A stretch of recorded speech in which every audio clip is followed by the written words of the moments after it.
Good morning and welcome back to KSNT News here on your Tuesday morning.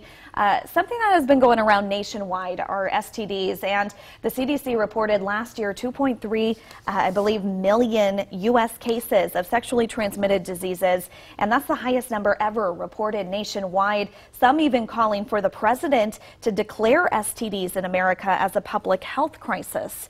Now, this is recent data that we just recently released in the last few months that this is still a big concern and on the rise. But how are we affected here locally? We have our KSNT doctor on call. Dr. Borchers here to answer that question. Good morning. Good morning. Thanks for being with us. I'm glad to be here. And I'm also glad to report that STD rates in Kansas do not seem to be rising perhaps at the same rate as they are nationally.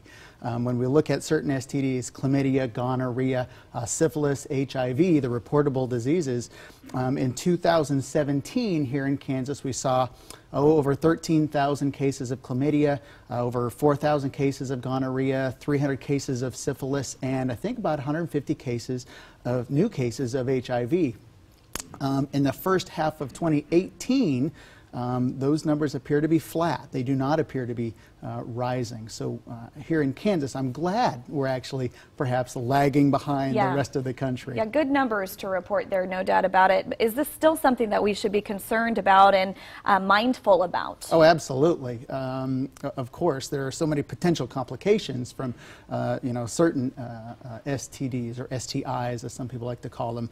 We know about the bacterial infections that we just mentioned, gonorrhea, chlamydia, syphilis, even trichomonas, but then the viral infections, HIV, the hepatitis that we spoke about a few months ago, herpes, HPV. Now, we don't get numbers on HPV or human papillomavirus. It's not a reportable disease, but we know that it is incredibly widespread and prevalent. It probably reached its peak around 2008, 2009. Then we had the HPV vaccine. Numbers seem to be declining since then, and fortunately the HPV-related cancers are also down, perhaps 10 to 20% compared to those about a decade ago. Yeah, and one of the big things about STDs, of course, is treatment options. Sure. What are the treatment options for these wide variety of cases that we have? Yeah, so again, the bacterial infections can be treated with antibiotics. Those can be cured. The viral infections, unfortunately, not so much. Some can be controlled, such as herpes. You can try and reduce outbreaks, to try and reduce the frequency and severity of outbreaks. HPV, we have the vaccine now, but there isn't anything necessarily that can be done from a medication standpoint to cure the disease once it's there. There are lots of treatments, for the potential cancers on the cervix, the warts that can occur, with laser treatments and cryo and so on and so forth.